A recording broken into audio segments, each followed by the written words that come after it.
So prior to me coming to Chat Sports, I was actually a news reporter and sports reporter at WNEP up in Scranton for one of the largest local television stations in the country. And I covered a lot of news events, and that included politics, local sports, Penn State football. And so at that time, a few years ago at this point, I had to keep tabs on what Josh Shapiro was doing as the then Pennsylvania Attorney General. And here Yeah. we are in 2025. I've since worked my way up in sports broadcasting. You're working your way up in politics, and it's our honor to welcome on the Pennsylvania Governor, Josh Shapiro, here on Philadelphia Eagles Now. Thank you so much for joining us here during the draft. Chase, it's awesome to be with you, man. Congrats on your success and a good NEPA boy making it big in sports radio is pretty cool. For sure. Congrats. Yeah, and I know you're a diehard Eagles fan. You grew up in Montgomery County, and Yep. from time to time, you'll call into Sports Radio 94 WIP to talk Eagles, and you did a sit-down interview the other day with Eagles defensive coordinator Vic Fangio. I encourage people to check that out on your YouTube channel. By the way, a NEPA guy. He's from Dunmore. He's from Dunmore, the neighboring town of Scranton. I'm actually from Westchester, but I spent 3.5 years up there Okay. in Scranton.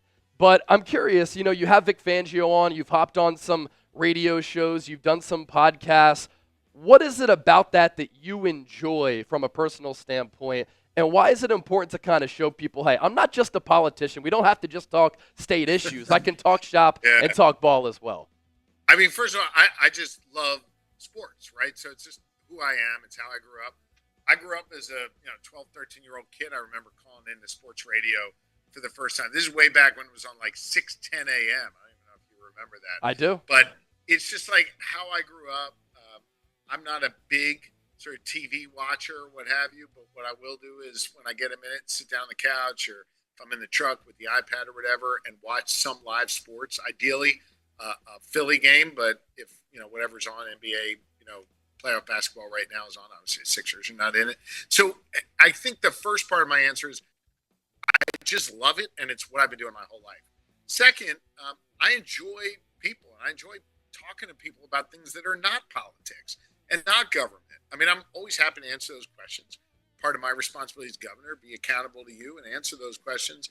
But I enjoy getting on and mixing it up with folks about something that's not part of the day-to-day work. And then third, I guess, there are times where I'll call into sports radio where they will ask me a question about something going on in the world or some decision I've made or, whatever the case may be, where it allows me to talk about something with a different audience. And I think it's incumbent upon me as governor to meet people where they are. And a whole lot of people are listening to your podcast on sports radio or consuming content online about their favorite sports team. So I love it. I enjoy talking about it, and I enjoy meeting people where they are. That's awesome, and I love that authenticity. And speaking of your Eagles fandom, I was at the Super Bowl parade in Philadelphia. Yeah. What a magical sight, as you know. And I caught the Eagles at the start of the parade by the sports complex. Then I caught the subway back up to City Hall. Incredible to see millions upon millions of Eagles fans all there celebrating the Eagles' triumphant Super Bowl victory. What a performance against the Kansas City Chiefs. And when you see the floats go by, it's cool to wave to the players, coaches, members of the organization. I can't lie. I have a really good arm. I threw a beer about 40 yards right on a dime to Jalix Hunt. He dropped it. I was about to throw another one. Then I saw that's Pennsylvania Governor Josh Shapiro. Yeah. We got to keep that face clean. I can't hit him with the beer like what happened to Howie Roseman. What was that experience like to be on that Eagles parade float? That is something that everybody dreams of. Nobody has that opportunity. And you got to experience the sights, the sounds, and taking the Lombardi Trophy up Broad Street to the Art Museum. It was amazing. First off, as a kid who grew up in the lean years, not seeing parades like that, not bringing home championships, it was just awesome as a fan. I was really honored as governor to be invited to join the players and to be on that bus and to float through our city. Man, it was unbelievable. Folks were rows and rows and rows deep. I mean, there were millions of people there, over a million people there. And it was just awesome to see the pure joy on their faces. It was awesome to see how generationally different they were, from toddlers to seniors. It was just amazing. Now, I will tell you, it's guys like you, Chase, that are a problem. because I noticed what you did there. When you were talking about throwing a beer, you were going overhand, right? You guys are dangerous. That's why Howie took it in the head. I probably caught about 20 beers, but most of the time, people were like, yo, Gov. And they kind of soft tossed it to me. And I caught them. I can't tell you I chugged every one of them, but I caught them. With Howie, they fired one in there like that and caught him right in the head. So when we got off the bus around the back of the art museum, we were all actually talking about, man, how about those Birds fans firing those beers at us? And I saw Howie bleeding out of his head. I said, what the hell happened to you? Because I got hit with a beer can. So, man, Philly's got to be more careful next time. We need Howie Roseman's brain to be totally intact and totally protected for this season and many, many more. Yeah, because we need him to continue to crush it in the NFL and be one of the best general managers in the sport. I have to say, I was a few rows back, as you said, so I had to put some velocity behind it to get that beer to the parade float. A few more questions for you.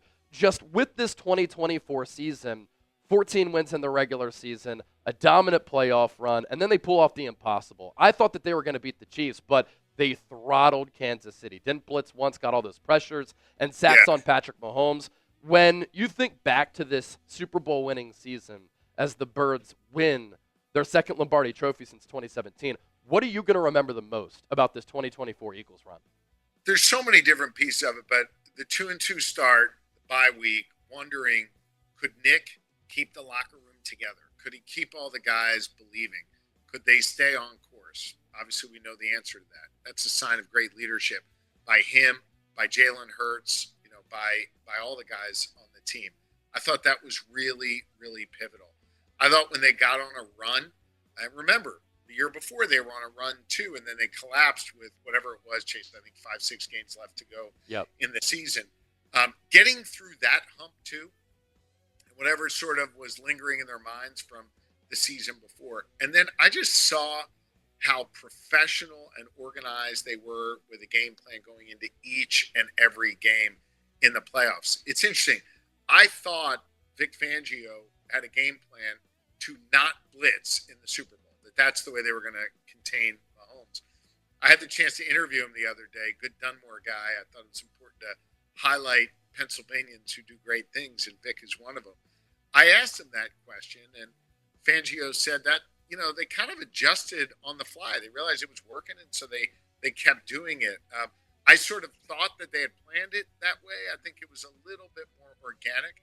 But whatever it was, these guys came in with plans, adapted them as the games went on, stayed super professional and workmanlike about it, and really focused on the end result, which was winning a Super Bowl. And they did it. They accomplished it. They're a terrific team. One of the takeaways from your interview with Vic Fangio, you're close with Howie Roseman, and you were talking to him. How do you think you're going to rebound from losing 6 of 7 to end the 2023 campaign? And he said definitively, we're going to be fine. We're hiring Vic Fangio as defensive coordinator. Yeah. You have a good relationship with Howie. I'm just curious, how did that come about? Do you have any good Howie Roseman stories you can share with us? First off, I'm not going to get into our private conversations, but I will tell you that I try – the relationship Howie and I have is I try not to talk too much shop with him. He tries not to talk too much shop with me, right?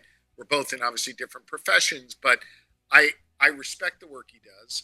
Obviously, I'm a diehard Eagles fan, but I'm not calling him up every day saying, who are you going to pick here? What are you going to do there? We've bonded over lots of other things beyond politics in sports, and I appreciate that relationship that we have. The anecdote I was sharing in that interview with Fangio was just to say, that Howie was confident, he had a plan, he knew what he was doing, and Fangio was a huge part of that when they brought him in before they added some more players, before they added the other pieces. And I just think Howie, as a leader, as an executive, is a terrific guy, someone a lot of people could learn from, even those who are not in the world of sports, as just a guy who believes in himself, believes in his ability, surrounds himself with a terrific team, group of executives there, and works harder than anybody else to deliver the ultimate result. In his business, the ultimate result is a Super Bowl win.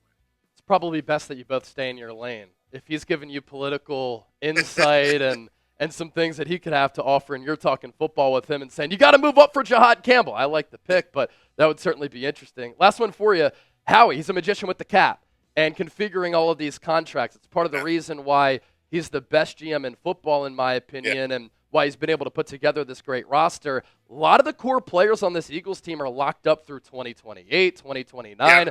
The future is bright for the Eagles. I personally believe the future is bright for Josh Shapiro. So I think things are going to look good for the Eagles in 2028, 2029. What does life look like for Governor Josh Shapiro in 2028? Man, come on, Chase. Why you got to do that to me? We're having such a good I had to. I love serving the good people of Pennsylvania. I want to keep doing that for a good long while. Governor Josh Shapiro, thank you so much for joining us here on Philadelphia Eagles Now. We appreciate you taking time out of your busy day to hop on board here. Thanks, Chase. Good to be with you. Congratulations on all your success. You as well. Thanks.